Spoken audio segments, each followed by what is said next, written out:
Singapore एक ऐसी country जहां करप्शन लगभग ना के बराबर हो,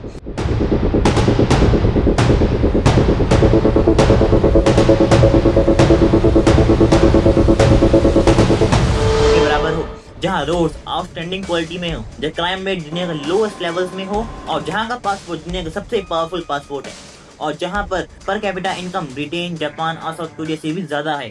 sound like a perfect country, right? लेकिन क्या होगा अगर मैं आपसे कहूँ कि ये परफेक्शन की भी एक कोस्ट है, एक ऐसी कोस्ट जिसके बारे में टूरिज्म एडवर्टीजमेंट्स कभी बात ही नहीं करते, एक ऐसा देश जहां फ्रीडम ऑफ स्पीच पर डिबेट्स होती हैं, जहां दुनिया का सबसे एक्सपेंसिव हाउसेस मिलते हैं, जहां ऑर्डिनरी सिटीजन्स के लिए लाइफ इंक्रीजिंगली सक्सेसफुल होती जा रही है और जहां गवर्नमेंट का कंट्रोल इतना स्ट्रांग है कि कुछ क्रिटिक्स इसे सॉफ्ट अथॉरिटेरियनिज्म भी कह देते हैं। तो आपकी सिंगापुर एक मिरेकल है, ये परफेक्शन के पीछे छुपा हुआ एक कॉम्प्रोमाइज। आज हम देखेंगे the dark side of Singapore. आज का सिंगापुर देखकर लगता है कि वो हमेशा से ऐसा ही था, रिच था, लेकिन रियलिटी बहुत डिफरेंट है। सिंगापुर मलेशिया से सेपरेट हुआ था 1965 में। उस वक्त कंट्री के पास ना ऑयल था, ना नेचुरल रिसोर्सेज, ना लार्ज लैंड एरिया, ना लार्ज पॉपुलेशन, सिर्फ 58 लाख के आसपास लोग और सर्वाइवल का चैलेंज था। तब सिंगापुर के founding prime minister Lee Kuan Yew ने एक एम्बिशन प्लान शुरू किया।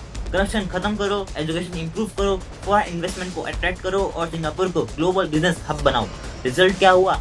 आज सिंगापुर का जीडीपी पर कैपिटा $80,000 से भी ज्यादा है। कंपेयर कीजिए, इंडिया का लगभग $3,000, पाकिस्तान का लगभग $1,500। ये इकोनॉमिक मिरेकल ही तो है। लेकिन सिंगापुर की सक्सेस स्टोरी का एक सीक्रेट था, strict control.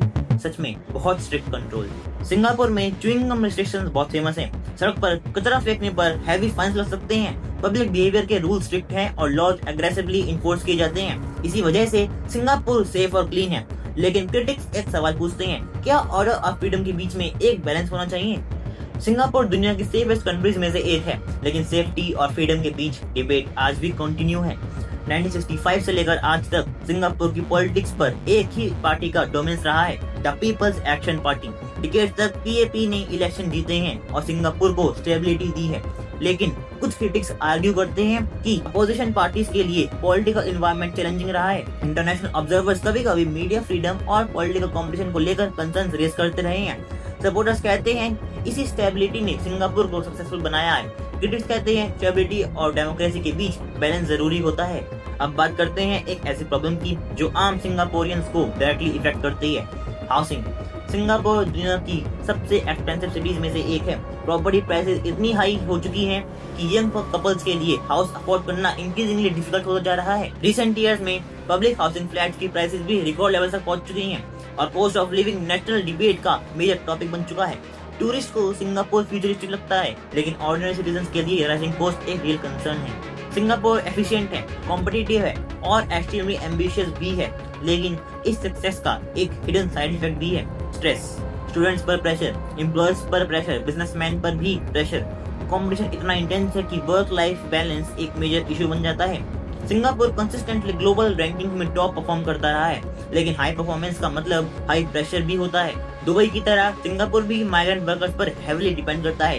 Construction, shipping, infrastructure, कई सेक्टर्स फॉरेन लेबर के बिना ऑपरेट ही नहीं कर सकते। लाखों फॉरेन वर्कर सिंगापुर की इकोनॉमी को सपोर्ट करते हैं, लेकिन वर्कर वेलफेयर और लिविंग कंडीशंस को लेकर भी टाइम टू टाइम डिसीजंस और क्रिटिसिज्म होती रही है। सिंगापुर का स्काईलाइन इंप्रेसिव है, लेकिन उस स्काईलाइन को बिल्ड करने वाले लोगों की स्टोरी भी उतनी ही इम्पोर्टेंट है। और अब सिंगापुर के सामने एक और चैलेंज है, ageing population, low birth rate and shrinking workforce.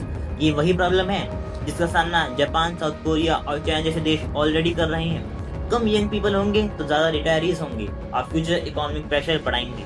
Singapore AI, technology और इमिग्रेशन के थ्रू इस चैलेंज को टैकल करने की कोशिश तो कर रहा है। सिंगापुर की स्टोरी फैसिनेटिंग है, एक छोटा सा आइलैंड नेशन जो दुनिया की रिचेस्ट और मोस्ट एफिशिएंट कंट्री में से एक है। लेकिन हर सक्सेस स्टोरी की तरह इस स्टोरी का भी एक हिडन साइड है, strict loss, political debates, high living cost, extreme competition and demographic challenges.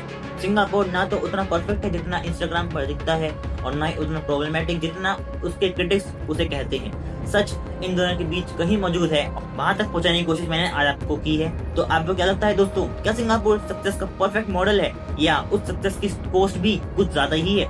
Comment section में आप अपनी राय जरूर बता सकते हैं और अगर आपको इस टाइप का कंटेंट पसंद आता है तो make sure to like the video and subscribe the channel. मैं मिलूंगा आपसे नेक्स्ट वीडियो में, तब तक के लिए stay connected and stay informed. Thank you.